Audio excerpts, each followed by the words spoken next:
Alright, what's going on, ladies and gentlemen? It's your boy Tony Shen. I'm back with another tutorial video. Now this is a series where I cover tutorials for very basic beginners. So say you just purchased FL Studio and you're getting ready to make your first beat. This is the type of video that you would come to, where I go over like the very basics for new beginners. So today we're gonna cover kicks, because I know you want your kicks to hit hard. You want your kicks to hit like Draymond Green. Kicks are really important, right? That's like what gives your beats a lot of energy. And that and the snare and like your percussion, your drums. The kicks are like a really important part of all of your drums. I'd say like arguably it's one of the most important. So today I'm gonna give you 3 tips on how to make your kicks hit like Draymond Green. But before we get to that, I just wanna make sure you guys, if you're new to this channel, stay subscribed, because you know, like, I go to university. I know how expensive it is to pay for tuition and stuff. I'm giving you all this information for free. So if you subscribe, it's like a win-win. You get notified every time I post new free content, so you can learn more if you're a beginner. And then, you know, I get to grow my fan base, so get to meet more of you guys. So anyways, let's get to my 3 tips. I'll just play like this beat that I made as an example for you guys to like show you how to get like a really hard punching kick. This is like the intro. Hey Shen, what you cooking? So the kick doesn't come in yet. It's just the 808. I made the 808 play first so that when the kicks do come in, you get to see how hard it punches through.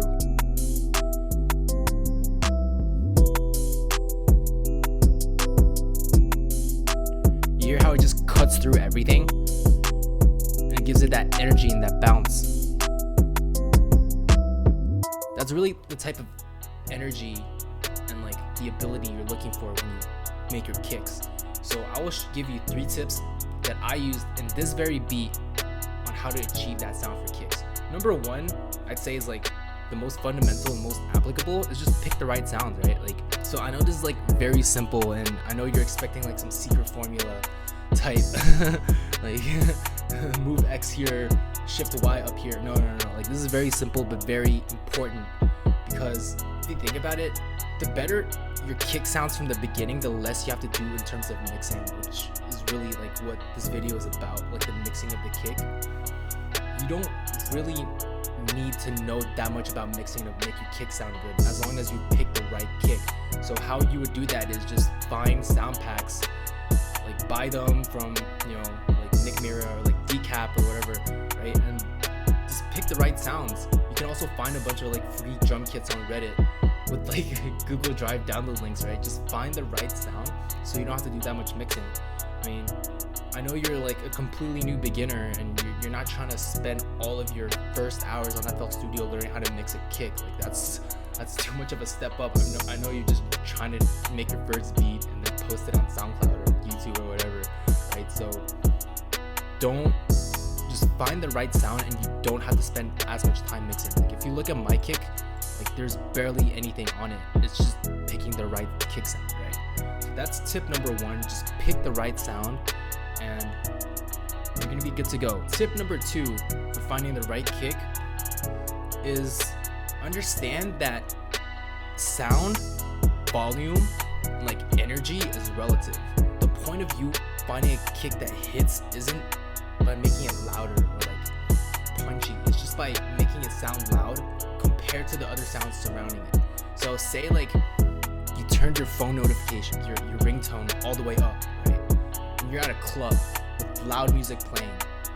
Obviously, it's not gonna sound very loud to you, even if your phone's at max volume, because there's so much loud music. There's girls talking around you, and you can't hear your ringtone, because even though it's loud, it doesn't sound loud because everything relative to you is loud. Versus like if you're in your middle of your test and everyone's silent and then your phone goes off, it's gonna sound a lot louder than if you're at a club, because it's relative.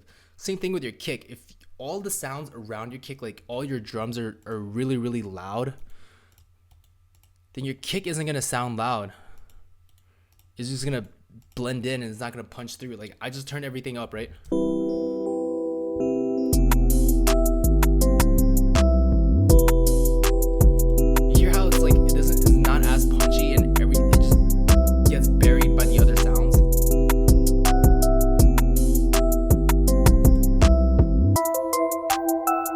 right? You hear the difference? It's like as simple as just putting all like leveling, like learning how to level correctly. It's as simple as that. Like if you just turn your melodies down, like I'm a melody guy, you know, I value my melodies over everything else. Like that's how I start all of my beats. But I know that it's important to turn everything down, to turn your melodies down so that your kicks cut through, right? Even I admit like drums are the most important part like of a beat. You can have bad melodies, but if your drums hit, it's still rappable, I guess, or like usable. But I'm still a melody guy, you know, I still value my melodies.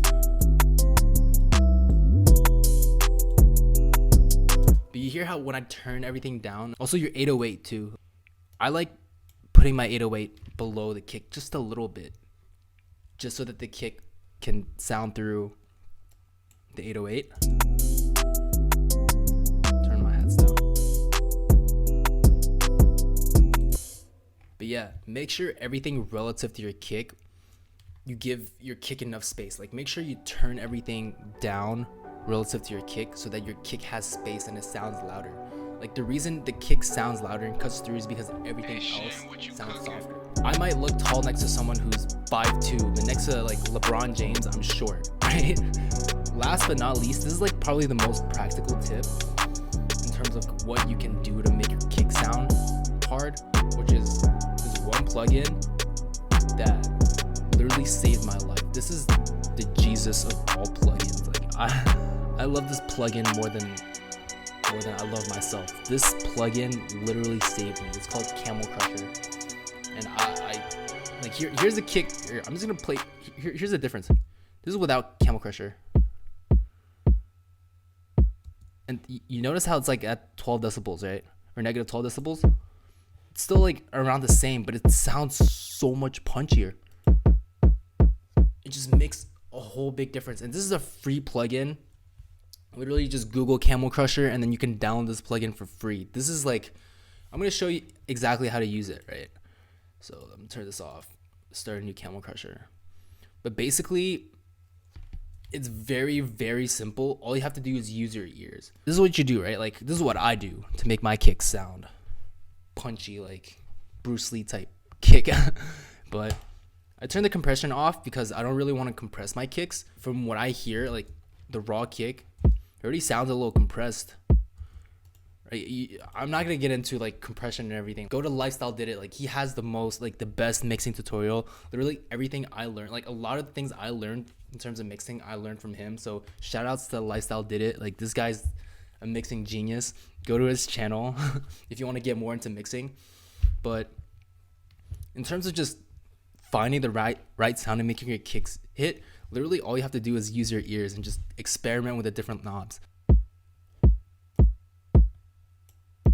Just give it what Camel Crusher does is it distorts your kick a little bit. Like it's distortion pretty much. At a very basic level, distortion just adds higher frequencies to your bass sound. So that's what gives it like a bigger presence with your kick. So if I turn this knob up, you can hear more high ends, right? And that's what gives it that presence a little bit. So just play around with these two knobs. Like that's too much. That's a little too much, right? Like you don't want to be that present. So yeah, this sounds just about right.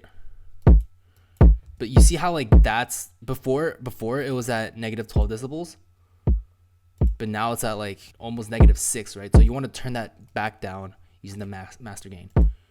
So this is called gain staging. Everything, like you want to make sure your gain stays consistent before like mixing using this knob, right? Because this comes very last.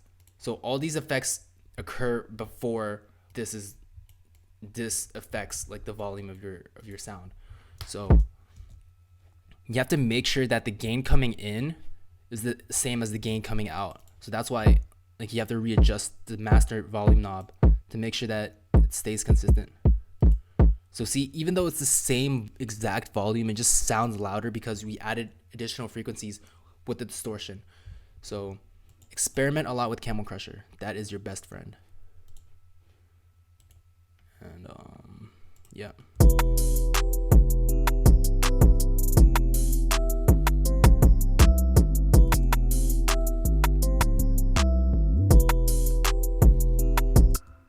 with Camel Crusher, this is without.